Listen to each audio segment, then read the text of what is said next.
আগামীকাল ১৩ই জুলাই বরিশাল সফরে আসছেন প্রধানমন্ত্রী তারেক রহমান। তার সফরকে কেন্দ্র করে নিরাপত্তার স্বার্থে গোয়েন্দা সংস্থা, অন্যান্য যারা আইন শৃঙ্খলা রক্ষাকারী বাহিনী রয়েছেন তাদের প্রস্তুতি কিন্তু ইতিমধ্যে সম্পন্ন করেছেন। আমি এই মুহূর্তে রয়েছি বরিশাল নগরীর যে ৩০ গোডাউন এলাকা রয়েছে সেই এলাকায় রয়েছি।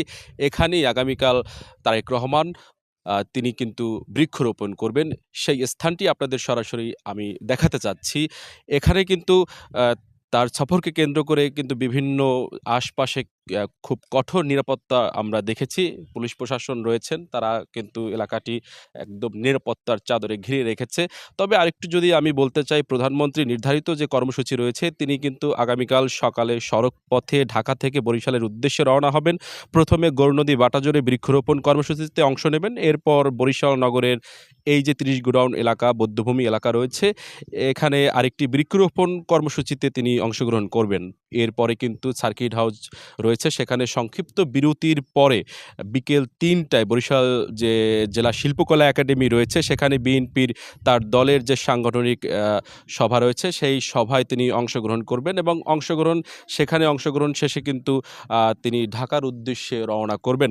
এছাড়াও যে বরিশাল নগরীর বর্তমান যে সকালের অবস্থা আমরা দেখেছি, বরিশাল নগরীতে কিন্তু বিভিন্ন মোড়ে এবং পয়েন্টে পয়েন্টে আমরা কিন্তু চেকপোস্ট দেখেছি, পুলিশ তারা রয়েছে, তারা কিন্তু নিরাপত্তা দিয়ে যাচ্ছেন। তার সফরকে কেন্দ্র করে এই নিরাপত্তা কিন্তু বাড়ানো হয়েছে। এছাড়াও কিন্তু আমরা দেখেছি যে বরিশাল বিভাগের যে অন্য জেলায় যে রিজার্ভ পুলিশ সদস্য রয়েছে, তারা কিন্তু আজকে সকালের মধ্যে কিন্তু তাদের বরিশালে আমরা উপস্থিতি দেখেছি। তারা বাস যোগে বিভিন্ন জেলা থেকে কিন্তু বরিশালে এসেছেন এবং তারা যে এই তারেক রহমান প্রধানমন্ত্রী তারেক রহমান তার সফরকে কেন্দ্র করে এই নিরাপত্তার স্বার্থে কিন্তু তাদেরকে নিয়ে আসা হয়েছে এবং এই যে ৩০ গোডাউন এলাকাটি রয়েছে, এই এলাকায় কিন্তু আ আ এই বিভিন্ন আ এই এলাকায় যে বধ্যভূমি এলাকাটি রয়েছে, এই খালের দুপাড়ে কিন্তু আমরা দেখেছি যে বৃক্ষরোপণ করবেন এবং সেই প্রস্তুতি কিন্তু ইতিমধ্যে শেষ পর্যায়ে এবং তিনি যে এখানে অংশগ্রহণ করবেন, সেখানে কিন্তু আমরা দেখেছি বিভিন্ন পুলিশ, নিরাপত্তা বাহিনী, তারপরে এসএসএফ থেকে শুরু করে অন্য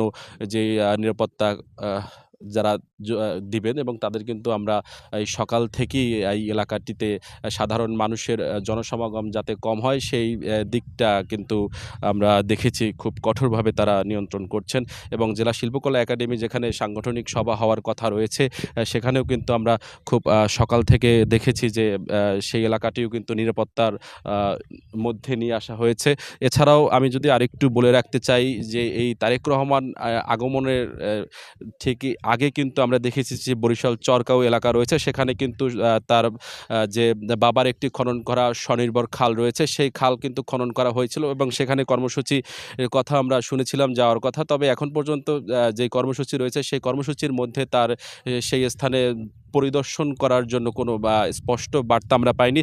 তবে গতকাল রিপোর্টার্স ইউনিটিতে প্রধানমন্ত্রী কর্মসূচিতে সদ্য খননকৃত যে ঐতিহাসিক স্বনির্ভর খালটি যেন পরিদর্শন করেন এবং সেটি উদ্বোধন করেন। সেই এলাকার যারা সাধারণ কৃষক রয়েছে তারা কিন্তু সেই দাবি জানিয়েছে। তো প্রধানমন্ত্রী বরিশাল সফরকে কেন্দ্র করে বরিশাল থেকে এই ছিল আমার কাছে সর্বশেষ তথ্য। এরপরে যদি কোনো তথ্য থেকে থাকে আমরা অবশ্যই আপনাদেরকে জানাবো।